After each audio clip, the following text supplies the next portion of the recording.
All right, now we have slides 59 through 69. So we're going to be doing sum if, count ifs, and average if. So we did this in the regular course. Okay, this is nothing new.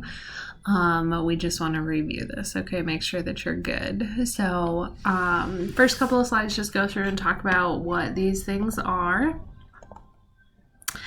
You have to think about these as how would you do it on paper if I gave you a whole list of information on paper and told you to tell me like total number of sophomores. Well, you would just go down the list and you would count it if they were in 10th grade. Or if I told you, to total up all the scores that the sophomores earned, you would check to see if they're a sophomore and then add their score in. If they're not a sophomore, you're not going to include it. So it tells us on slide 61 we need to open up the sales document. And we're going to, of course, save this as solutions.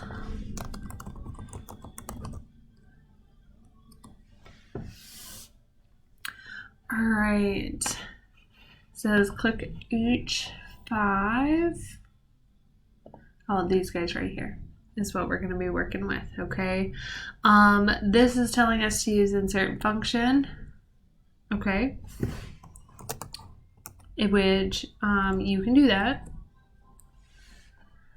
If you want to type it in by hand, though, you can also do that too. Okay, I want us to use the sum ifs. This one right here. Okay. Our sum range box is going to be C5 through C16. C5 through C16. What we're doing is sum of the properties listed 60 days or less valued at more than $200,000. So we are trying to determine, we're looking at like, have they been on the market for less than 60 days and are they valued at more than $200? Now I'm on slide 62. It says in the criteria range box, select F5 through F16.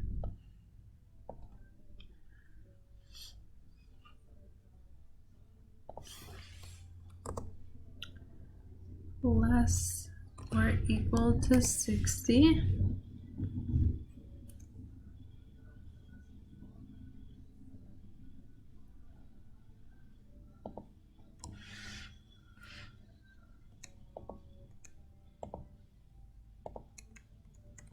I don't want quotations around there.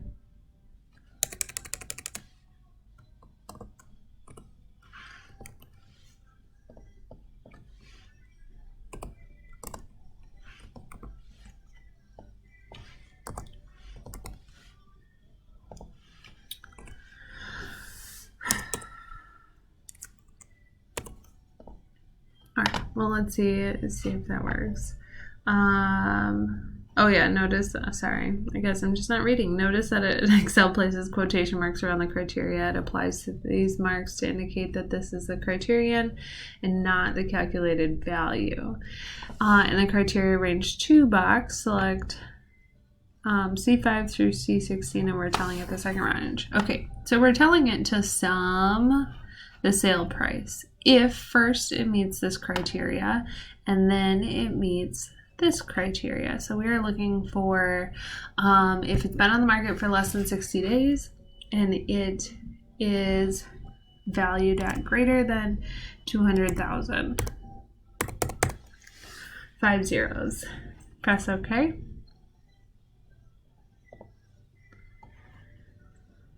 All right, so this is the total of all the properties listed for 60 days or less that are worth more than $200,000. Now,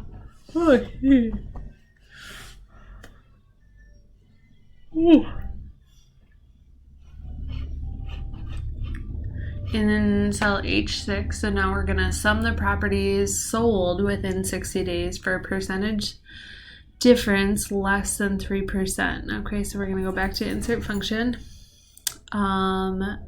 And this should be right here because it's been recently used.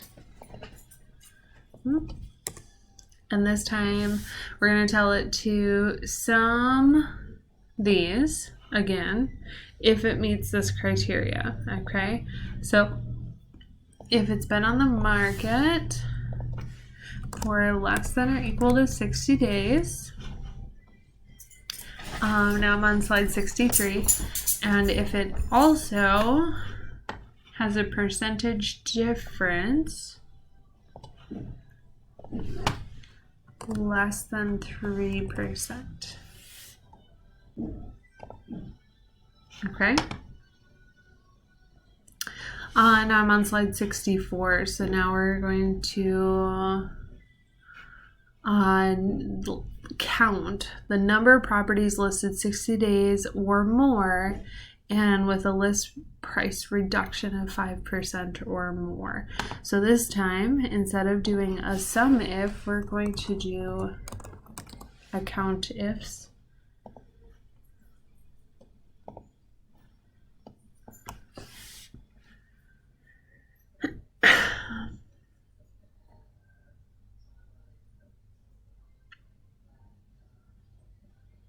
All right. If it's been on the market for greater than 60 and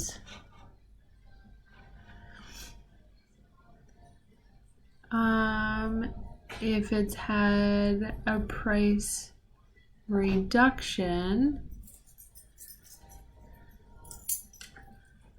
of greater than or equal to 5%.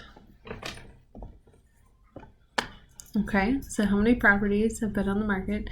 So if we were doing this by hand, we would go through and like, okay, which of these are greater, like look at all of these that are greater than or equal to 60, and then we'd look over here and see, okay, now of those, which of them, how many of them have a percentage difference greater than 5. So as long as it meets both criteria, we count it. All right, now average days on the market for properties listed less than 200,000 and price reduced by 5% or less. So this one is an average ifs.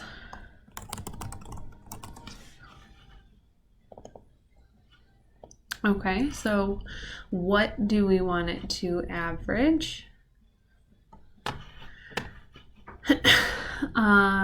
The days on the market.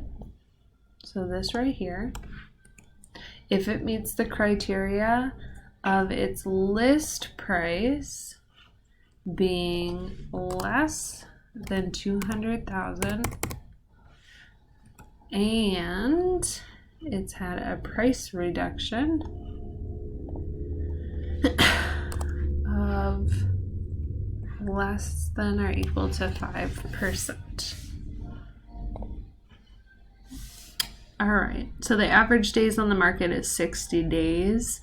If they're less than 200,000 and they've had a price reduction. Excuse me.